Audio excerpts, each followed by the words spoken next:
What's up, everyone? It's Mr. Marshall here to tell you a little bit about schedules for this upcoming school year.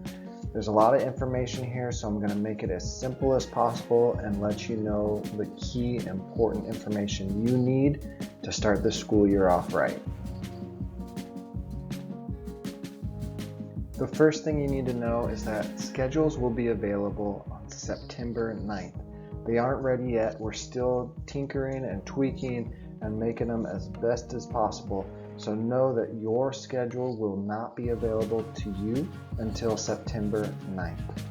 At that time, we'll also open for 1 week our schedule change request portal. Now here's what you need to know about that. Schedules this year, unfortunately, there's not going to be a ton of wiggle room.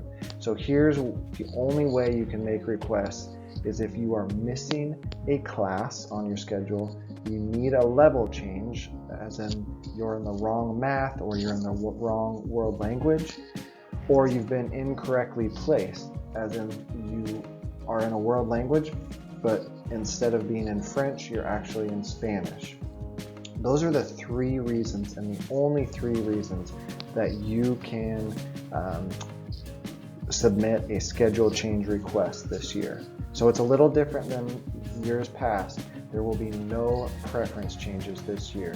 We just don't have the wiggle room in our schedule. As you know, it's going to look a lot different this year. School is, and so we can't afford to have any preference changes this year. The other thing I wanted to point out is that course names are different than what we forecasted for. So instead of seeing a drawing and painting, this year you're going to see an art and then your grade level next to it. So if you're a sophomore, it'll say Art 10 on your schedule. That doesn't mean you're not going to be drawing and painting. In fact, that's exactly what you will be doing in that class. But know that instead of drawing and painting, it will now say Art and the grade level that you're in. So here's what a typical weekly schedule is going to look like. You'll notice that this example that we use is for students who will be attending school on Wednesdays and Fridays, whether virtually or when we return back to school in person. And then on Mondays, you'll see that these students, all students actually on Mondays, will be able to meet with teachers and counselors during office hours.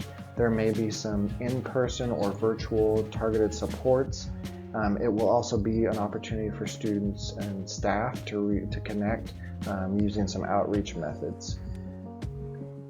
For any student that's on a Tuesday and Thursday, or in that cohort, Tuesdays and Thursdays, you're just going to flip what this schedule looks like.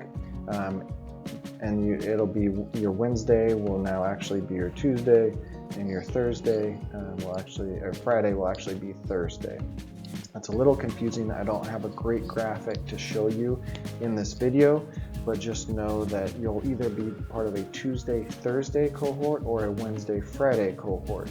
Now, if you're a Wednesday-Friday cohort, as this example uses, you'll notice that on Tuesdays and Thursdays, you're still expected to be working on classes during that time. It'll be an opportunity for on-demand and scheduled support from teachers who are available and also counselors as well. Know that there will be homeroom advisory, there will be attendance as well. You'll have opportunities, there'll be lunch breaks that you can go grab lunch if you need to, take care of family members if you need to, and then at the very bottom each day, at the end of each day, you'll see that there are office hours available for all your teachers as well as your counselors to connect with. I also want to point out here that because we're only doing 4 classes at a time, you'll be doing a semester's worth of work in a quarter's worth of time. So instead of doing a semester class for 18 weeks, now we're doing a semester class in 9 weeks. So you could be in English and history for an entire semester this year, which would be the equivalent of a full year, and not have it second semester. Where instead, during second semester, you might be doing math and science, and those could be flip-flopped as well. So you won't have English the entire year, you won't have history the entire year, you won't have science the entire year. those will be just semester-long classes. And again, if it's a semester-long class, that'll be shrunk down to just a quarter. I also wanted to point out what each specific day might look like, where you're in a virtual class setting or maybe in person when we return. You'll see that periods 1 and 2 and 3 and 4 are actually 85 minutes long. You'll have opportunity again to connect with your family or connect with staff during some of those office hours that we've proposed there. If you look at that bell schedule, and there will be advisory for 15 minutes on those days, but it's totaling 4 periods on your 2 days that you show up to school each week. And you'll have responsibilities on those other days. You don't get those days off, but as far as classroom work, you'll be in class for 2 days per week. That's it for now. That's quite a bit of information. There's a lot more out there, but that's the must-know information that we wanted to give you for today. So we are so excited to see you soon. Get a hold of us if you have any questions. Can't wait. Talk to you later.